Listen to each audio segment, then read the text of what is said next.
కృష్ణా జిల్లాలోని Gudlavalleru engineering college వద్ద YCP ఆందోళనకు దిగింది. మచిలీపట్నం వైసీపీ నేత పెర్ని నాని కుమారుడు కిట్టు ఆధ్వర్యంలో మహిళా నేతలు, కార్యకర్తలు అక్కడికి చేరుకున్నారు. కాలేజీ లోపలికి వెళ్లకుండా పోలీసులు అడ్డుకోవడంతో వారు గేటు వద్ద ఆందోళనకు దిగారు.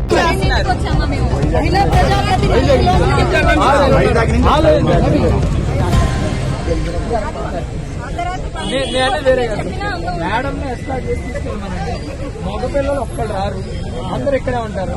వాళ్ళు వచ్చినందుకు వాళ్ళకి సార్ రెస్పెక్ట్, వాళ్ళు వచ్చినందుకు వాళ్ళ పొజిషన్ కి రెస్పెక్ట్ ఇవ్వండి సార్.